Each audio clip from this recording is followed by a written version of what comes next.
Welcome to another DeBello's Designs video tutorial. This is Linda, DeBello's design team member, and I am here to show you how to make this card. But even though it's a card, I am actually going to make a panel so that I can frame it. But you can turn it into a card as well, just have it on a smaller scale. So what I'm calling this is Old World Botanical, because I wanted to get that old world look. You can see here that I use some Crackle, in this case Crackle Paint, in order to create micro crackles. But for the larger piece, I'm wanting to do larger crackles, so I'm going to use Crackle Paste. You don't have to do this with a crackle, that's just optional. So let me get down to the supplies here. First, by Lavinia Stamps is this great stamp called Blossoms Bud, or Botanical Blossoms Bud, excuse me. So we're going to use this and this both to create flowers. Also, you're going to want something in the backdrop for writing, and so I chose this one by Lavinia. It's See a Fairy, Make a Wish. So that's what the stamp is. For this project, don't use watercolor paper if you can help it, because it's got a texture to it and it's bumpy. It would make everything harder. So today I'm using Bristol board. It's Bristol Vellum surface board. It's extremely smooth, but if you don't have this or can't get it, you could always use the Nina heavyweight cardstock, which is also very smooth and bright white. Both would work. And I cut this. This is, if you want to do a 5x7 size card, this one is an A2 size card, which is 4 1/4 by 5 1/2. But if you wanted to do a bigger size card, you could do 5x7, for example, make it a card, and then send it to that special someone and turn it into a frameable, which means you could frame it if they wanted to. All right, now you're also going to need some metallic watercolor paints.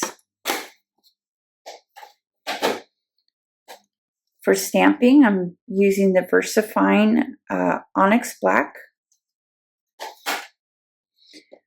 For different special effects and coloring, I'm going to use Tim Holtz Distress Inks in Scorched Timber and Tea Dye, as well as Distress Ink Old Paper, and I'm putting in Fossilized Amber in the Oxide ink.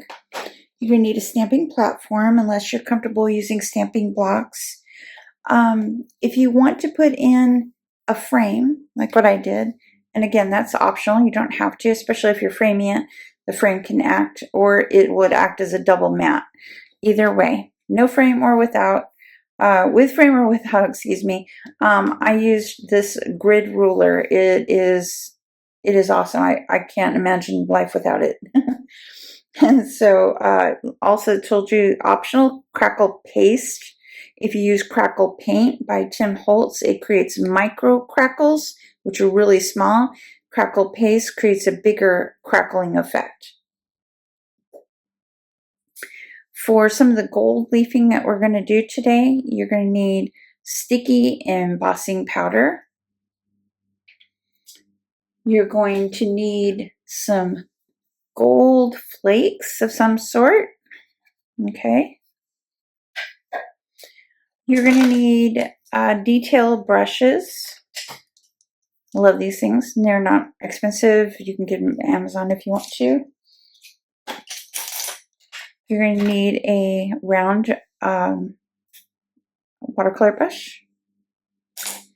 You're going to need a spray bottle full of water.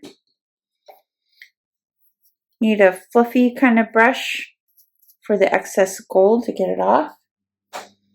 You're going to need Micron pens. I have various sizes here, ranging from 0.005, 0.2, 0.3, all the way up to 0.8. I don't know which ones I might choose from, but If you only have one, pick the finest one, okay? You want a drawing pencil, a blending tool. If you don't have this, which is a cocoon, you could use a Q-tip. It'll do the same thing. You're going to be buffing your gold with it. You need a applicator with a sponge tip for the inks. I like to use a fan brush in order to get a splatter effect. And in case you need it for those tiny spots, this is an eraser in a pencil with a brush at the end. I didn't use it for the card, but I have it on hand just in case I might want it for those little spots. Okay, so if you are ready, and don't forget you will also need a heat tool like this one for when you emboss. Okay, we're back, and I've got it in a sped up motion so that you can get this quickly. So your goal is to go for splotchy. You want it to be splotchy. You're going for dirty and grungy, kind of old and maybe even slightly burnt look. That's how you're going to get the backdrop that I created. So I put the tea dye on first in splotches. I did the scorched timber after that. Now I'm using the old paper, which has a slightly greenish tinge to it. And now I'm going over all of those white areas with the fossilized amber to bring light to it. And you're going to be adding more color later, but this is the basis for your groundwork here. Then you're going to need water. Just spritz the water on there because you can want to have that reaction, and then you mop it up a little bit, and then you'll get those wonderful water spots. I got out my craft dryer tool here, and as you can see, it's curling bad, so I just spritzed the back to straighten it, flatten it, and bend it back into shape. Alright, now once you've done that, you move on to the metallic watercolor paints. You're going to fold up the paper towel and soak up the paint, and then you're just going to rub it in one direction, going down or up from one end only. After that, you're going to dip your fan brush into the gold and make sure it's watered down really well so that you can splatter it across your backdrop. Now what we're doing is going in here with the stamp with the words. First you do a first gen, then a second gen. The second gen is what you want. And I'm going to put that second gen down along with the third gen, so I put it into the backdrop. We're going to get out the stamp for the flower itself, and you're going to use your obsidian black on that. Get a really nice, good stamp. And then once you've done that, then you're going to line up the bud right there. And here's a close-up shot. So this is the bud now, and you're going to line it up so it's center. And once you get it just right, then you're going to go ahead and bring down your cover to grab that stamp. And you're going to put the black obsidian ink on that, and then go ahead and stamp that to complete the top part of your flower.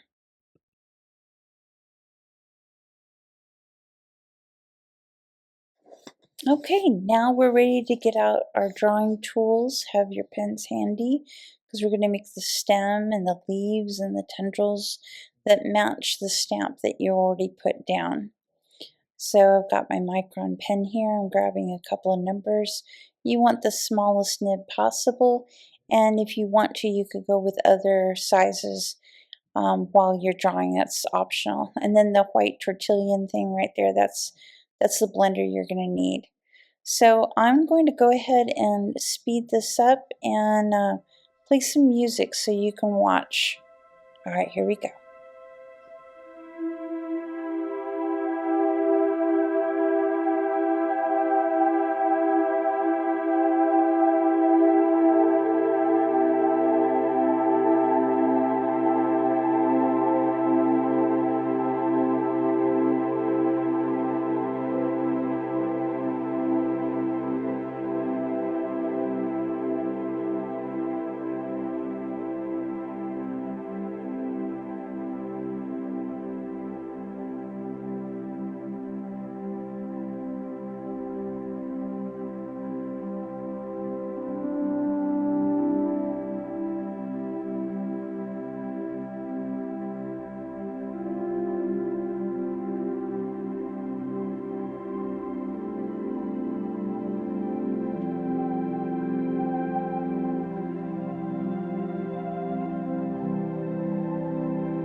Okay, and I'm back again, and we've slowed things down.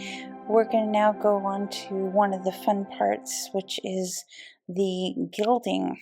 And so all I'm doing here is adding water with the watercolor brush, just in little splotchy areas, and then I'm going over that water with the sticky embossing powder. Then I want to clean up those edges because I don't really want the gold on the frame. Now you might want that differently, that's up to you. Put that powder back in there, and now I'm going to add some more water in. I always do things in odd numbers, so I've got a total of 5 splotches, like the corners, middles, sides, and so that's a total of 5 there. Same thing, fix the edges, put the powder back in its container. You don't want to get that everywhere. And clean up, and then I'm going to use the heating tool behind the paper to melt the powder. See how that's melting? Okay, so you don't want to burn the paper and you don't want to burn the glue, so I'm just using the heat on the back, twisting it back into shape, and now we pull out the gold, and I'm just going to place the gold over the glue that's been melted. Use my finger, get it in place. When you do that, you can feel those areas that should have gold but don't. You're just going to push and smooth and move that gold around. Keep going. Keep adding your pieces until you have all of your sticky areas covered. And then when you feel like you've got enough on there, you grab that fluffy brush and you start getting off the excess. You don't want to waste that. You can use that excess, so save it. I have a wonderful tin that I put mine in. So I'm going to get the excess off here.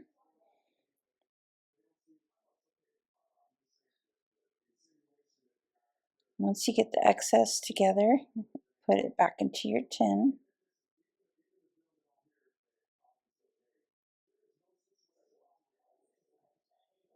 And you know, it's really handy if you don't have one to have a desktop vacuum of some sort to get these tiny, tiny flakes that you might have missed. Now I'm just rubbing the gold in place. You can use a Q-tip for this or a soft cloth, anything like that. You just rub the gold with it. Got some excess there. And now the bonus. I wanted you to see the project framed at this point. You might want to keep it just like this in the browns and golds. It's very vintage. It looks really pretty. And you may want to just stop here. This is what it looks like in the frame. But I am going to show you what it looks like if we were to use colored pencils and shade in the leaves, stems, all of that with a couple of colored pencils and greens. Okay, now for the bonus round. So I picked my Castle Arts colored pencils in cadmium green and permanent green. So I'm going to start with my darker color first for the shadow areas.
With my coloring done now, all the leaves are shaded in with the greens, and I didn't do the flower itself. You might want to do that, but I've tried it before with a colored pencil and it hides a beautiful stamped detail.